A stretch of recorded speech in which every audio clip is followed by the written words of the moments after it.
The skies over the Middle East are no longer painting the serene, golden hues of a desert sunset. They are ablaze with the jagged, artificial lightning of ballistic trajectories and the predatory shadows of stealth fighters. While the world's media remains fixated on the repetitive back and forth of regional skirmishes, they are missing the forest for the trees. What we are witnessing today is not a simple exchange of fire. It is the opening movement of a tectonic geopolitical earthquake. A massive, silent specter has officially stepped out of the fog of war. It is an entity whose mere clearing of the throat is enough to send the Pentagon into a state of emergency, and whose single nod could reduce the established old world order to a pile of smoldering ash. Yes, the Russian bear has officially entered the arena. This is no longer the Russia of hollow diplomatic concerns or carefully worded UN resolutions. This is a Russia acting through raw, kinetic battlefield moves, stretched as tight as a bowstring. Forget the shallow, sterilized news bulletins scrolling across your screens every morning. We are no longer observing a simple regional feud between an arrogant Tel Aviv and a grimly silent Tehran. This is the precise moment the global geopolitical chessboard is being flipped. As Russia's super-heavy transport aircraft, the massive An-124 giants, descend one after another onto secret military runways across Iran, they are carrying gifts of death specifically designed to dismantle every technological advantage the West has spent trillions to secure. This is the moment the United States and Israel realize the game has fundamentally changed. Moscow's calculated silence over the past few months was not an action. It was the suffocating stillness before a violent, world-altering storm. Now, as the most advanced S-400 Triumph air defense systems and the Su-35 flankery fighter squadrons begin to appear in Iranian hangars, the dynamic of the Middle East has inverted. Israel has shifted in a heartbeat, from the untouchable hunter to the encircled prey. Washington isn't just concerned. They are in a state of absolute, unadulterated panic. This panic doesn't stem from rhetoric, but from the brutal reality that their Iron Dome and Aegis umbrellas are being slashed apart by a single razor-sharp Russian stroke. We are standing on the razor's edge of a great war, a conflict where one miscalculation by an F-35 pilot or one nervous finger on a Russian missile console could untie the final not-holding-back World War III. What exactly is Moscow plotting by going all in to protect the Islamic Republic? How destructive are these massive weapon shipments? And can they truly shake the foundation of the American war machine? Most importantly, where does humanity go when the two remaining poles of global power, Russia and America, finally confront each other directly on a live, kinetic battlefield? Greetings to our viewers on the Outward Insight channel. Today, we are performing a deep tissue dissection of the Kremlin's stunning card flip, a move that has made the Middle East hotter than it has been in a generation and is pushing us toward a war where there are no winners. Before we dive into the technical breakdown of the Russian air bridge, please ensure you are subscribed and have the notification bell turned on so you never miss our deep dives into the movements that shape the global economy and your future. My friends, do not let the soothing, sanitized reports from Western media outlets deceive your eyes. The truth unfolding on the ground is far more naked and far more brutal. The giant air bridges currently connecting Moscow and Tehran are not transporting supplies or humanitarian aid. These flights are carrying the very machinery of death, technology that is redefining the entire concept of air dominance. As the roar of Russian turbofans echoes over Iranian soil, what emerges from those cavernous cargo bays is the ultimate nightmare of Western planners, the S-400 Triumph. For decades, Israel has relied on its fleet of F-35 Lightning II fighters, the Deer, as the ultimate symbol of stealth and unmatched superiority. They believed they possessed a ghost technology that could penetrate any airspace and strike any target without the fear of retaliation. That was the story of the 20th century. But the S-400 is not just a missile system. It is a military artificial intelligence entity. It is a multi-layered detection net capable of sweeping away every hope of stealth. With a tracking range that turns the entirety of Iran into a high-voltage electronic grid, The S-400 ensures that a $100 million F-35 can be turned into a localized fireball before the pilot even knows he has been locked. Moscow has sent a steel-hard message. This airspace is no longer a Western playground, and that is only the shield. The sword has also arrived. The Su-35 flankery is the sky assassin of the modern era, a super-maneuverable predator that even the most seasoned American pilots treat with extreme caution. By handing Iran the eyes to see through the night and the claws to rip apart enemies from hundreds of miles away, Russia is directly slapping the face of U.S. military doctrine. The era of absolute control is dead. The real game is only just beginning, and Moscow is smiling as it watches the police of the world scramble for an answer. The legend of an impregnable fortress called Israel is currently being shaken to its very foundation. For decades, the Israeli Defense Forces have carefully curated an image of absolute military invincibility, a high-tech nation with technological fangs sharp enough to pierce any air defense network in the Middle East. Their pride was built on a sophisticated multi-layered shield. The Iron Dome for short-range rockets, David Sling for medium-range threats, and the Arrow system for ballistic missiles. Above all, the crown jewel was the F-35 Adir fleet, the very definition of 21st century aerial dominance.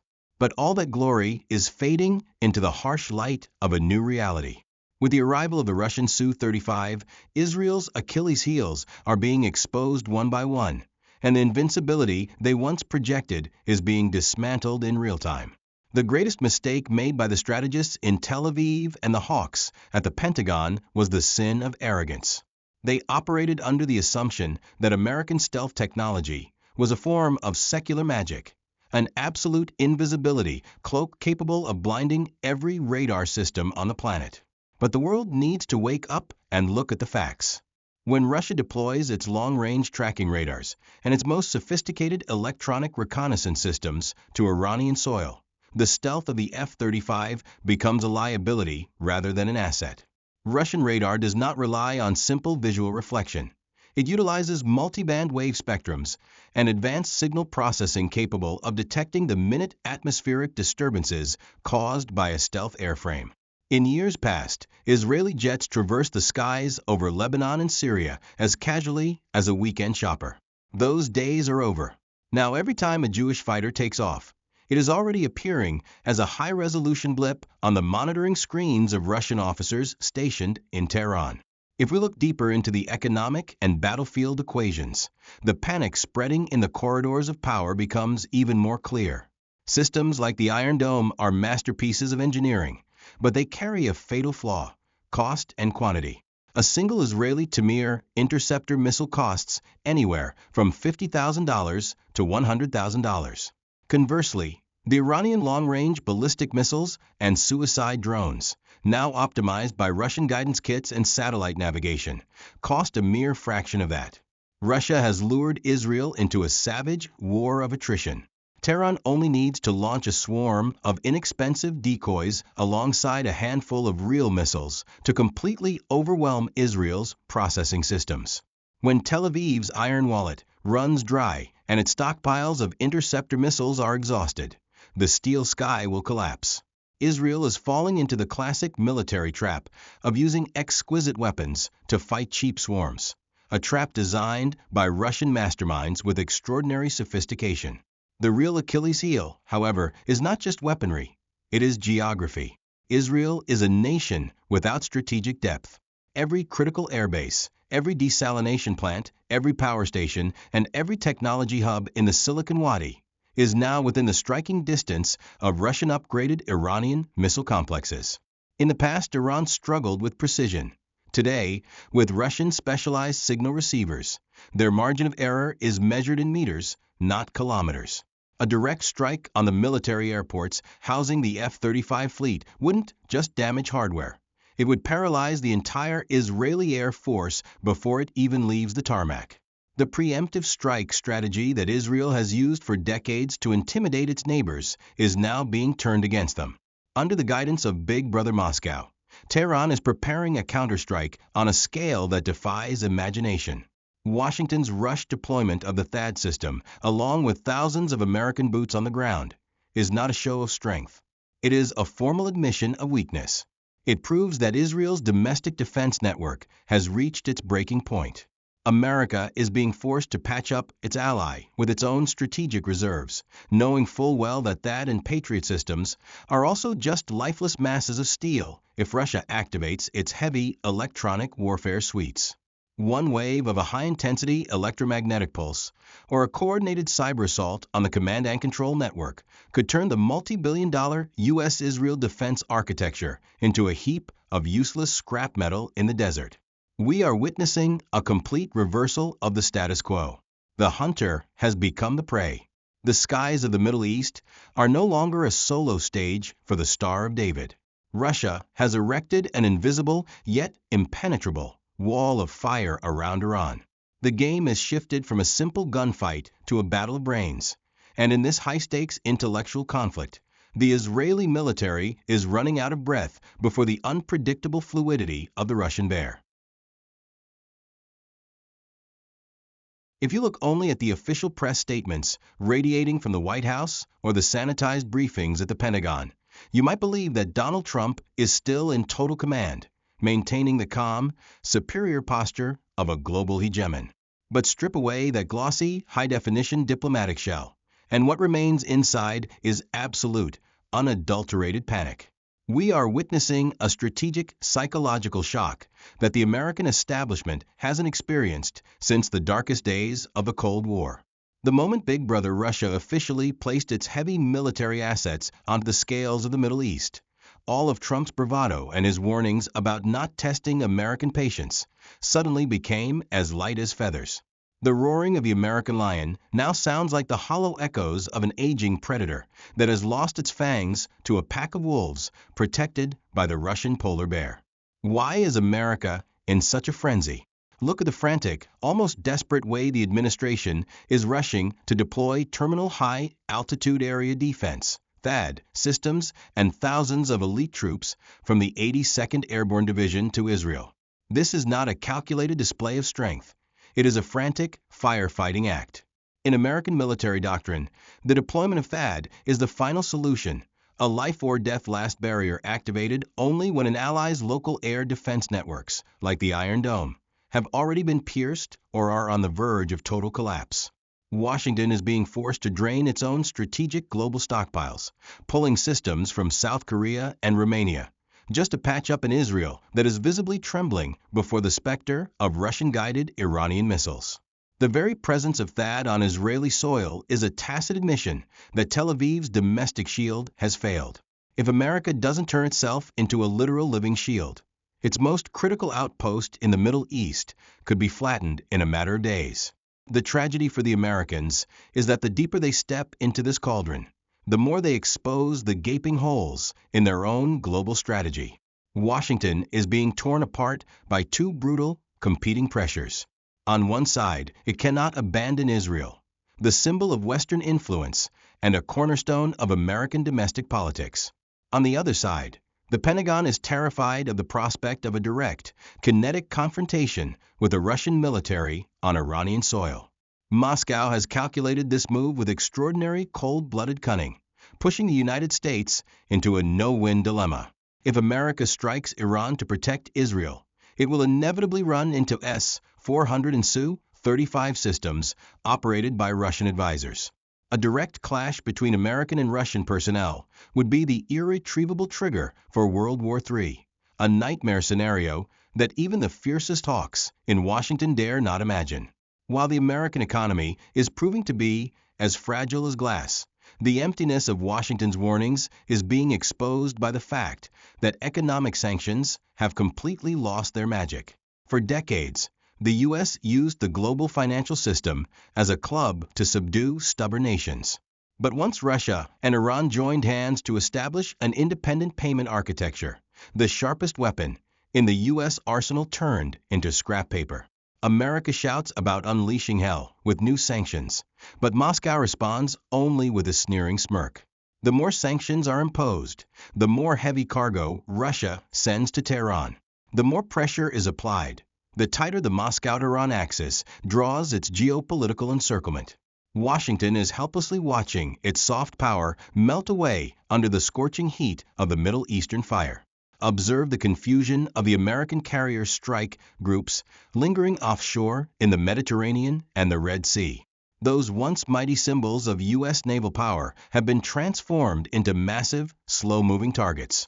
With the hypersonic anti-ship missiles and Krasuka for electronic warfare systems Russia has quietly supplied to Iran, American admirals understand that their aircraft carriers are no longer masters of the sea, without absolute protection in the electronic domain.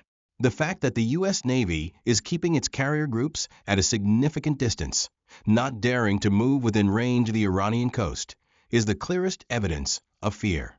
This panic is spreading to America's traditional Arab allies as well.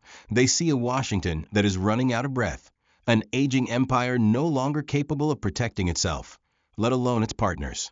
America's security promises now sound like the empty talk of a bankrupt man, while Russia presents itself as a true big brother, speaking little, acting decisively, and bringing the kind of weaponry that changes the rules of history. Yes, my friends, do not look at the Russia-Iran relationship as a forced marriage of temporary convenience. What is unfolding in the Middle East is the formation of a new geopolitical steel axis, a life-and-death alliance forged in fire and in the harsh sanctions of the West. When Moscow decided to empty its vault of military treasures for Tehran, it was not merely protecting an ally. It was redrawing the global map of power, pushing Washington's influence back to the edge of the abyss. The Moscow-Tehran axis is no longer a vague concept on paper. It is a battlefield reality, ferocious and full of resolve, ready to tighten the noose around NATO's vital nerves. This is the perfect fusion of a nuclear power with an enormous arsenal and a nation whose geography sits at the throat of the world's energy supply. Russia needs Iran to open the door to the south to escape Europe's sanctioned siege and find access to warm oceans. Iran in return needs the giant shadow of the Russian bear to guarantee its survival before the gun barrels of Israel and America. This is a perfect symbiotic relationship. Russia provides technology, long-range firepower, and electronic warfare experience. Iran provides a widespread proxy network and the ability to create chaos at flashpoints from the Red Sea to the Mediterranean. Look at the new geopolitical map this axis is creating. In the past, America could comfortably move the chess pieces of the Middle East through its Arab allies and Israel. But now every move by the White House meets fierce resistance from a unified alliance bloc. Moscow has turned Iran into an unsinkable aircraft carrier right beside American military bases. The appearance of Russian missile complexes on Iranian soil is nothing less than a suspended death sentence hanging over every expansionist plan of Tel Aviv. Russia is not merely a seller of weapons. It is the author of the new rules of the game. When Russian commanding officers sit at the operations table with the generals of Iran's Islamic Revolutionary Guard Corps, the world must understand that any violation against Tehran will be treated as a direct declaration of war against the Kremlin. This bond also carries the color of a purge against the old unipolar order. Moscow and Tehran are proving to the world that the era in which America could use the U.S. dollar and carrier fleets to subdue sovereign states has passed into history. The Moscow-Tehran axis is creating an independent political military ecosystem in which Western sanctions are reduced to worthless scraps of paper. Together, they are developing transcontinental transport corridors and jointly researching suicide drones capable of humiliating even NATO's most advanced air defense systems. The tension here is not only the risk of bullets and missiles erupting, but the tension of a great transfer of power from west to east, where the upper hand now belongs to those bold enough to challenge the old order. Washington is looking at this alliance with absolute dread. It tries to use diplomatic tricks to divide them and to intimidate neighboring countries. But all of it is useless before the reality that Russia and Iran have bound their destinies tightly together. Moscow understands that if Tehran falls, Russia will lose its southern firewall, and the flames of the Middle East will spread rapidly into Central Asia, directly threatening its own domestic security. That is why Russia's shipment of heavy weapons to Iran is not a gamble, but a carefully calculated strategic investment. They are playing a massive game of Go in which every S-400 launcher is a piece that locks down the enemy's field of vision, and every Su-35 squadron is a deep thrust into the psychological warfare of those Western men. This situation is pushing the Arab states into an extremely difficult position. They see that America is growing weaker and is no longer a safe pillar. Meanwhile, the Russia-Iran axis is rising strongly with terrifying battlefield assets. The shaking of the old alliances in the Gulf is Moscow's greatest success, without firing a single shot at Arab countries. Russia can still force them to reconsider neutrality or even tilt toward Moscow in exchange for peace. The new geopolitical map no longer has the clear borders of a Cold War era. It is a tangled network of interests and deterrence in which Russia's military presence in Iran has become a constant that cannot be erased. The Moscow-Tehran axis is the worst nightmare that strategists in Washington ever imagined. The combination of Putin's cold political resolve and Tehran's fierce spirit of resistance has created an entity powerful enough to break every American ambition for supremacy in the Middle East. When the geopolitical string is stretched to its maximum, only one small impact is enough to collapse the whole system. But from a conductor's position, Russia is keeping that string from snapping in the way most beneficial to itself, forcing its opponents to whirl in confusion and drift into fatal miscalculations. The world is witnessing the birth of a new order, one in which Big Brother Russia has officially put an end to the American dream of ruling the globe alone.